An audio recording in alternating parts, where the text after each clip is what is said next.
थाने महानगर पालिका school number 112 Balkum स्थित वरिष्ठ शिक्षिका श्रीमती सर रंजना श्रीधर मुकादम के रिटायरमेंट के शुभ अवसर पर भिवंडी तालुका के कशेली गांव MGM हॉल में आज दिनांक 1 मई 2025 को सत्कार समारोह का आयोजन थाने महानगर पालिका स्कूल नंबर 112 बालकुम के सभी शिक्षक व श्रीधर हरि मुकादम तथा मुकादम परिवारों द्वारा बड़े हर्षोल्लास के साथ किया गया। इस अवसर पर ज्येष्ठ शिवसैनिक कृष्णकांत जी कोंडलेकर, शिवसेना जिला प्रमुख सहकार महर्षि सम्मानित श्री विश्वास जी थले, मनसे महाराष्ट्र प्रदेश उपाध्यक्ष DK महात्रे, शिवसेना उप तालुका प्रमुख चक्रधारी पाटिल, उप तालुका प्रमुख मोहन गायकवाड़, पत्रकार किशोर पाटिल, मनसे जिला संघटक मदन अन्ना पाटिल, विद्यार्थी सेना तालुका संघटक प्रवीण पाटिल, समाज कल्याण न्यास अध्यक्ष डॉक्टर सोनिया पाटिल, शिवसेना पूर्णा गट सचिव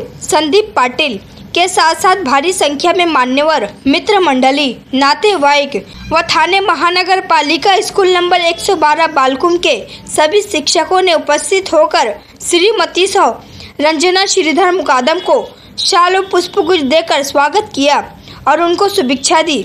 तो वहीं संपूर्ण कार्यक्रम का सूत्र संचालन सह्याद्री पद संस्था के सह व्यवस्थापक श्री संजय पाटिल ने किया। मुकादम यांना विनंती तसेच सन्माननीय वैशाख पेंद्र मुकादम यांना विनंती करतो की त्यांना समोर स्वागत करतोय। इकडे समोर 32 वर्षे व 8 महिने होत आहे। एका शाळेत त्यांची एवढी सेवा पूर्ण होत आहे। आजपर्यंत त्यांच्या हातून या शाळेत 2 पिढ्या शिकवून झाल्या। त्यांची स्वतःची मुलं 4थी पर्यंत आमच्या शाळेत शिकली आणि शिकून इंजिनियर व डॉक्टर झाली। ती 2 मुलं तुमच्यासोबत आहेत आणि त्यांचे काही विद्यार्थी पोलीस, इंजिनियर, काही उद्योजक झाले आहेत। आजपर्यंत त्यांना अनेक चांगले मुख्याध्यापक लाभले, चांगले सहकारी शिक्षक लाभले। त्यांच्या मार्गदर्शनाखाली त्यांना शालेय व्यवस्थापन शिकायला मिळाले। कार्य करत असतानाच त्यांना 5 सप्टेंबर 2012 रोजी ठाणे महानगरपालिका शिक्षण विभागातर्फे आदर्श शिक्षकाचा महापौर पुरस्कार मिळाला।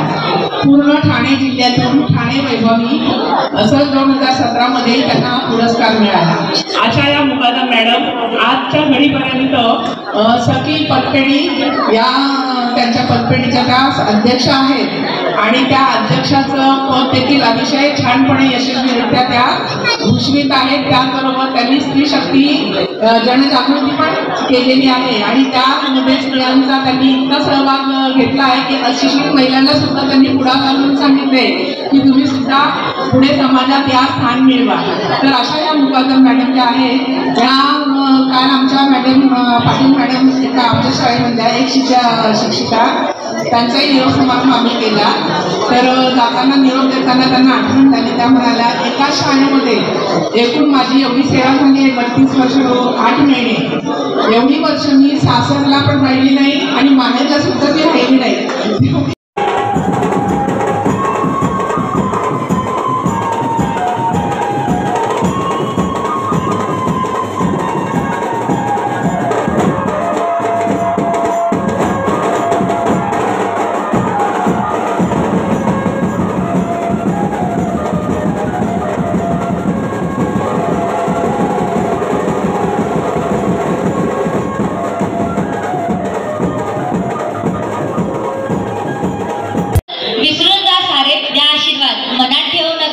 विसरून जा सारे द्या आशीर्वाद मनात ठेवू नका। मी कार्तिकी देसले ह्या शाळेची विद्यार्थिनी। मला या शाळेत पुन्हा 8 वर्ष झाले। ह्या 8 वर्षांमध्ये खूप सारे टीचर्स आले आणि खूप साऱ्या मॅडम शाळा सोडून सुद्धा गेले। पण काही शिक्षिका अशा होत्या की ज्यांना मी लहानपणापासून बघत येत आहे। त्यांपैकी एक आमच्या मुकादम मॅडम सुद्धा होता। लहानपणापासूनची मोठी मी त्यांच्या सहवासात झाले आहे म्हणून मी त्यांना खूप नीटपैकी ओळखते। त्या स्वभावाने अगदी प्रेमळ होत्या, दिसायला अगदी हसमुख आणि विचारांनी अगदी सक्षम होत्या। आमची शाळा आज इतक्या चांगल्या पदावर आहे तर ते फक्त आमच्या शाळेतल्या शिक्षकांमुळे आणि मला अभिमान आहे की मी सरकारी शाळेत शिकले। तो अभिमान सुद्धा आमच्या शाळेतल्या शिक्षकांमुळे झाले। विचारपूर्वक करत आमच्या वर्गाचा ग्रुप करून आम्हाला वेगवेगळी ऑनलाईन अभ्यास पण देते. आमच्याकडून रोज ते आमचे आदरणीय बाळासाहेब ठाकरे हे जेव्हा शाळेत होते तेव्हा त्यांनी सांगितलेली एक आठवण आहे. शाळेत होते त्यांचे वडील तुम्हाला सर्वांना माहिती आहे प्रबोधनकार किती कडक होते. म्हणजे लिहिण्याने बोलण्याने वाणीने सगळ्याने कडक असलेला माणूस. त्यांनी जेव्हा प्रगती पुस्तक आपलं देतात ते प्रगती पुस्तक घरी येऊन पालकांची सही आणायला सांगतात. प्रगती पुस्तकावरती गणितामध्ये मार्क एकदम कमी होते. त्यामुळे बाळासाहेबांना चिंता वडिलांना द्यायचं कसं, वडील एवढे कडक आहेत त्यांच्याकडे ते प्रगती पुस्तक कसं द्यायचं. म्हणून त्यांनी द्यायचं तर 2 दिवस थांबले तसेच, पण शेवटी सही करून परत तर द्यायचं आहे. शेवटी त्यांनी आईला सांगितलं की प्रगती पुस्तक वडिलांची सही घेऊन ये. ते प्रबोधनकारांच्या पुढे नेऊन प्रगती पुस्तक ठेवलं. त्याच्यावर शिक्षकाने एक शेरा लिहिला होता की याच्या प्रगतीकडे लक्ष द्यावं म्हणून. प्रबोधनकारांनी त्या प्रगती पुस्तकावर एक ओळ लिहिली होती की आम्ही शाळेत धोंडे पाठवतो, त्यातून मूर्ती घडवायची की दगड घडवायचं शिक्षकांचं काम आहे. तेवढं लिहून त्यांनी ते प्रगती पुस्तक परत दिलं खाली सही करून. मला एक आठवण याच्यासाठी सांगितली की जी मुलं शाळेमध्ये येतात त्यातून मूर्ती घडवायची की दगड घडवायचं शिक्षकांचं काम असते. आपण सर्व शिक्षक मंडळी इथं आहात आणि आपण ज्या मूर्त्या घडवायला आज आम्ही डोळ्याने इथं समोर बघितल्या आणि तुम्ही सर्वजण जे उपस्थित आहात ते त्यांच्यावर प्रेम व्यक्त करण्यासाठी कधीपासून मी पाहत होतो आणि म्हणून मला मुद्दाहून बोलावं असं वाटलं की तुम्हाला सर्वांना धन्यवाद. एवढं प्रेम स्वभावामध्ये चांगलंपणा असल्याशिवाय जमत नाही. खरं तर आम्ही सहकारामध्ये कार्यरत असलेली माणसं आणि माझा मनापासून असा एक दावा आहे की माझ्या अनुभवाने सांगतोय की जी माणसं मनाने स्वच्छ असतात तीच माणसं आमच्या सहकारामध्ये यशस्वी होतात. बाकीचे आले तरी जास्त दिवस टिकत नाही, लगेच निघून जातात. जी माणसं मनाने स्वच्छ असतात तीच फक्त टिकतात आणि मॅडम मनाने स्वच्छ आहेत म्हणून त्या एवढे दिवस ती सखी पतसंस्थेचा कारभार करू शकले, एवढा चांगला उभा करू शकले.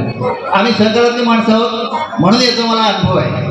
मित्रांनो, आज सेवानिवृत्त होत आहेत मुकादम मॅडम आणि भावी वाटचालीसाठी मी त्यांना शुभेच्छा देतो. मला माहिती आहे की पुढील आयुष्यामध्ये त्यांच्या हातून बरंच काही अजून घडायचं बाकी आहे. उलट देवाने त्यांना जो संधी दिलेली आहे त्या संधीचा आम्हाला सर्वांना उपयोग होईल याची मला खात्री आहे.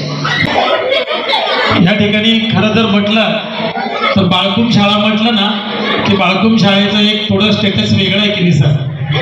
कारण बाळकुम शाळेत माझ्याकडे नेत्रा पाटील होते त्यामुळे मला तुमचा सर्व मूळ इतिहास नोकरी लागल्यापासूनचा, त्यामुळे मुकादम मॅडम तुम्हाला मी ओळखतो. तुम्ही त्या शाळेत लागला आणि आता रिटायर होते ना त्या इमारतीमध्ये.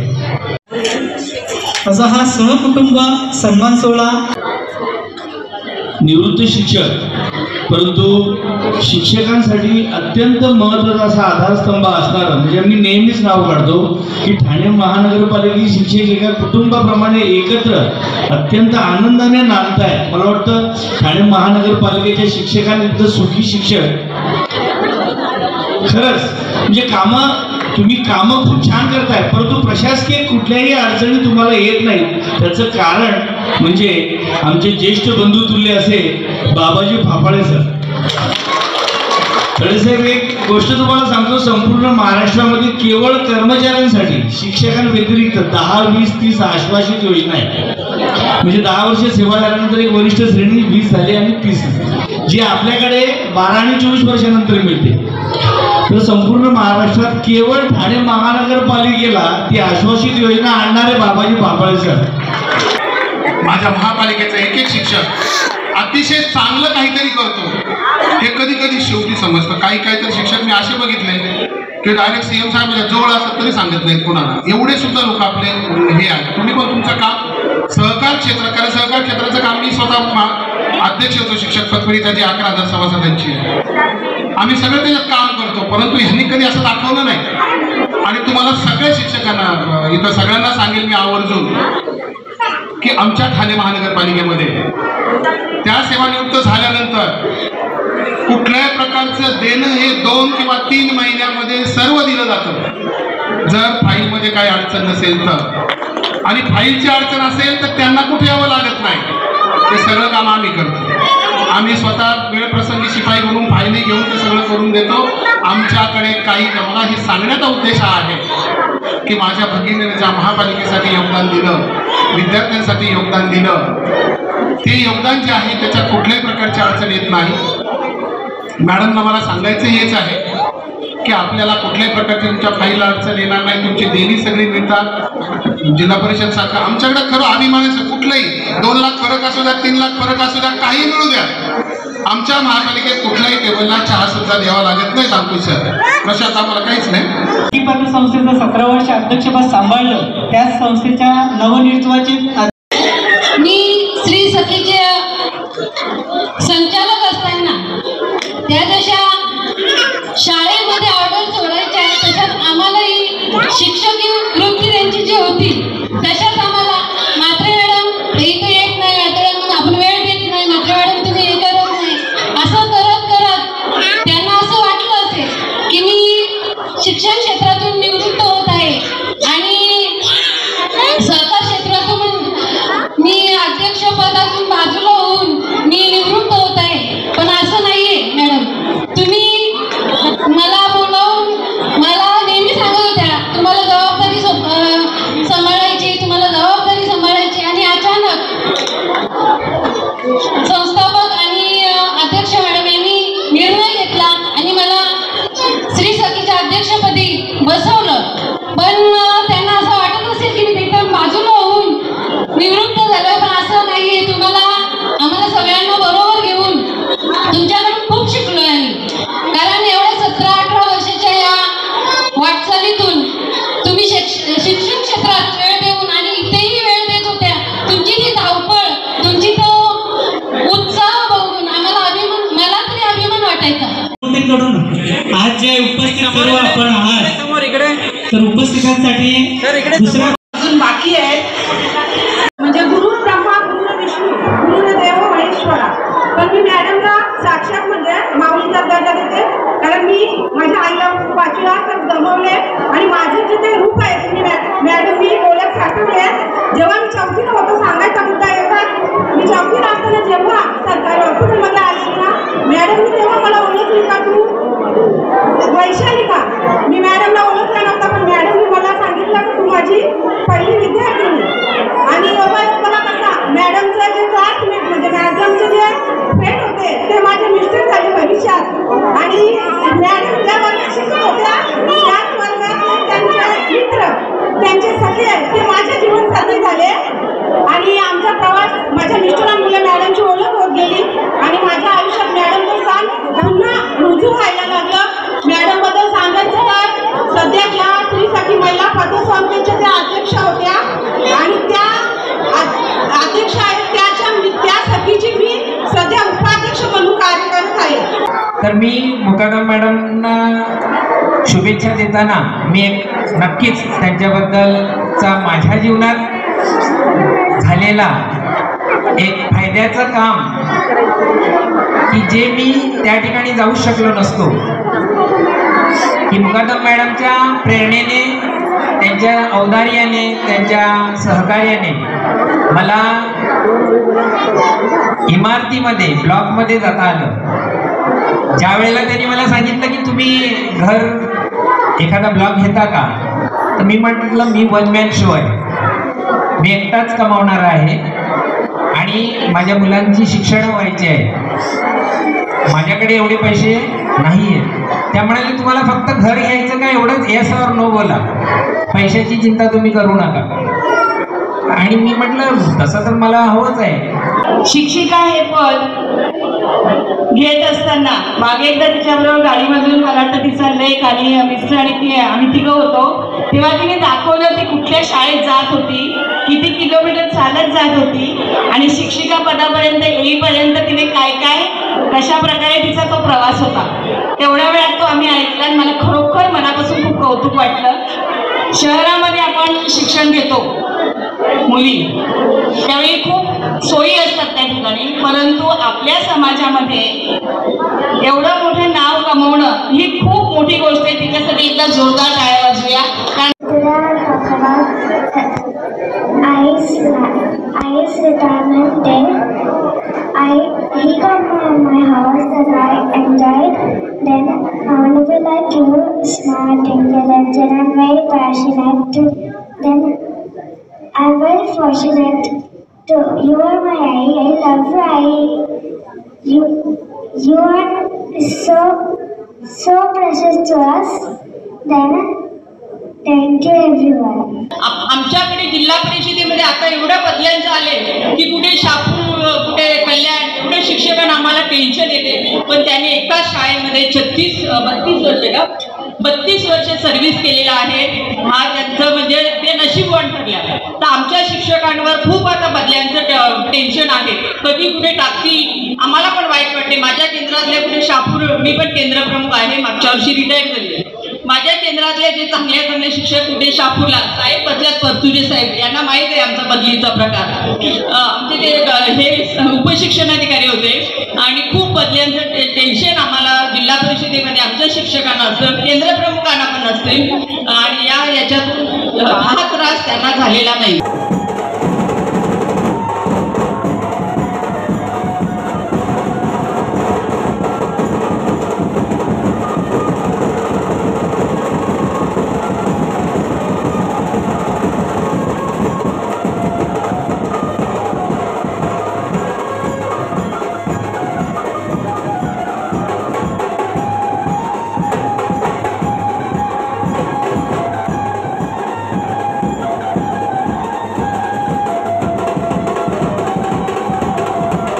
मी आईच्या शाळेमध्ये होतो, त्यामुळे आईच्या सोबतच्या ज्या शिक्षिका आहेत त्या मावशी म्हणा किंवा सगळे नात्यातले पण जे आहेत, आणि या नातेमंडळी बघून की खरंच खूपच अभिमान वाटतं. वेळेची कमतरता आहे, तर काही शब्द आहेत. आता मी काही मोठा कवी वगैरे नाही, तो कुठेतरी वाचले होते आणि थोडे 2-3 मनातले शब्द आहेत ते थोडे मी तुमच्यासमोर मांडू इच्छितो.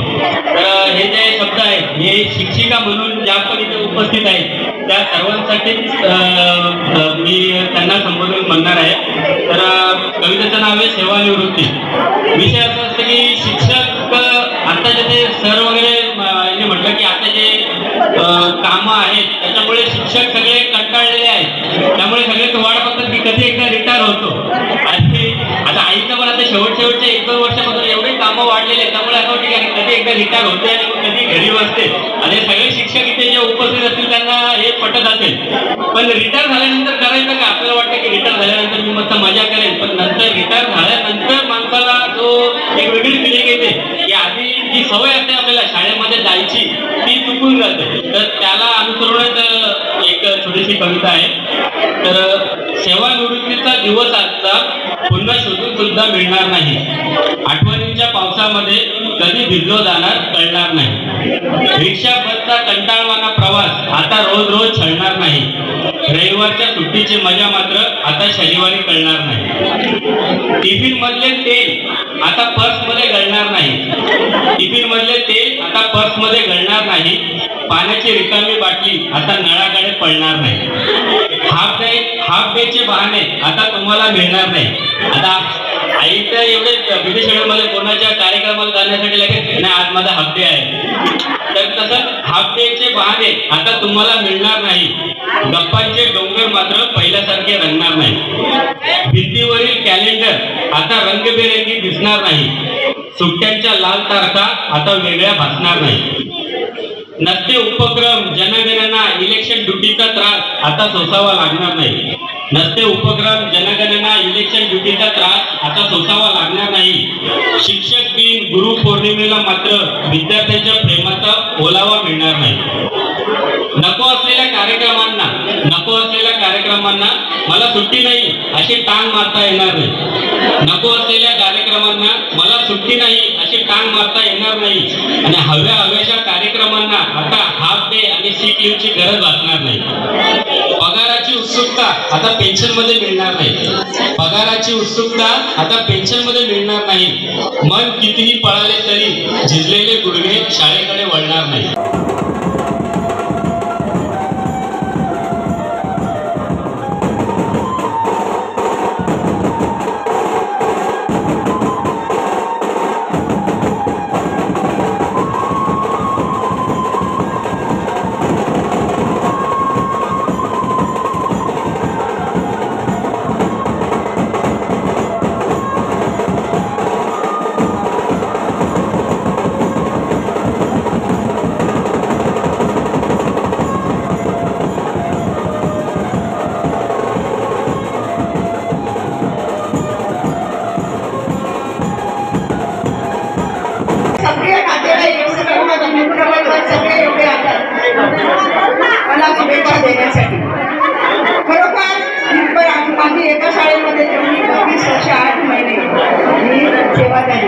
आणि मला पहिल्या दिवशी रुजू करण्यासाठी म्हणजे सुनील पाटील आलेले होते त्या शाळेमध्ये. माझे शिक्षक आम्ही सगळं एकत्र कुटुंब असं आहे. सगळ्या शिक्षकांची आमची जवळ आणि व्यवस्थित आम्ही सगळ्यांनी कामं केली. पुढे पण आम्ही जाणार आहे, त्यांनी करणार आहे. त्या सगळ्या 32 म्हणजे कसं बघितलं तर मी नोकरी लग्नाच्या वर्षापासूनच करते. माझं लग्न 83ला झालं आणि डिसेंबरला मी कुंडलीला अंगणवाडीला लागली आणि तिथूनच कॉलेज पण केलं. आणि हे सगळं करत असताना माझ्या कुटुंबाने मला खूप साथ दिलेले, सासर मागे. आणि अशा गावामध्ये माझं लग्न झालं की रात्री मी एका रस्त्याने गेली आणि दुसऱ्या दिवशी एका रस्त्याने परत आली. असा गाव आणि त्या गावामध्ये म्हणजे खूप आतमध्ये गाव लोकांना वाटायचं डेंजर गाव. आणि अशा या गावामध्ये मी तिथे शिकत राहिली आणि हे सगळं या शिकण्यामागे मला पण पाठिंबा दिला असेल माझे बंधू विश्वासकडे यांच्यामुळे त्या गावामध्ये मला कोणी काही बोलण्याची किंवा माझ्याकडे वाईट नजरेने बघण्याची कोणाची हिंमत झाली नाही. हे सगळं भाऊंच्यामुळे आणि मी त्यांचा म्हणजे आज सगळ्यांच्या अशी आशा लागते बरोबर. तर या सगळ्या कामामध्ये सगळ्या या नोकरीच्या ह्याच्यामध्ये माझी सेवा चांगली झाली. त्यासाठी माझ्या सासूबाईंचे मी आभार मानते की त्यांनी मला शिकण्याची परवानगी दिली. माझ्या मिस्टरांची पूर्णपणे साथ मला म्हणजे आज लग्नाला 42 वर्ष झाली माझ्या. कालच अक्षय तृतीयाला आमचा 42वा लग्नाचा वाढदिवस झाला. तर अशी 42 वर्ष आम्ही एकत्र आहोत आणि या मिस्टरांनी मला खूपच साथ दिली, माझ्या घरच्यांनी साथ दिली. माझ्या माहेरची माणसं, माझी सासरची माझ्या 2 नंदा होत्या लग्नाच्या आणि माझी लहान मुलं मी त्यांच्या जीवावर टाकून देत होती. माझ्या ताईंची मी आभार मानते. माझ्या सासूबाई पण खूप चांगल्या होत्या. म्हणजे जर माझी बस चुकली तर त्या मला ओरडायच्या आई माझ्या सासूबाई. म्हणजे असं आमचं घनिष्ठ नातं म्हणजे होतं आणि खूपच माहेरची सासरची सगळा माझा परिवार खूप चांगला प्रेम करणारा आहे. सगळी लोक सगळं माझा कुटुंब म्हणजे कधी काही अडचण असेल मी त्यांच्या अडचणीला धावून येते, माझ्या अडचणीला त्या धावून येतात. असा सगळा माझा परिवार, सगळे शाळेतले मित्र मैत्रिणी म्हणजे सगळे सर दिदी सर वगैरे सगळे शकील सर सगळे माझ्या आता कालच रिटायर झालेलं माझ्या पाटील मॅडम मैत्रीण माझ्या शाळेतल्या मैत्रिणी यांच्या सगळ्यांचे मी खूप खूप मनापासून आभारी आहे. माझ्या नातेवाईकांची मी आभारी आहे. माझ्या मुलांची माझी मुलं 3 शिकली बाहेर पण कधी मुलांनी माझे हट्ट केला नाही की हेच कपडे पाहिजे, हेच एवढेच पैसे पाहिजे की हेच पाहिजे की हे जेवायला पाहिजे का तेच पाहिजे, कधीही नाही. अशी माझी मुलं पण शिकली. माझ्या भावांची मुलं आहेत सगळी म्हणजे सगळा परिवार हा माझा खूप प्रेमळ माझ्यावर जीव लावणारा आहे. माझ्या नंदा आहेत, नंतरच्या मुले बहिणी आहेत, भावंड आहेत, सगळ्यांची मी खूप खूप आभारी आहे आणि सगळ्या आल्याबद्दल त्यांची खूप खूप थँक्यू.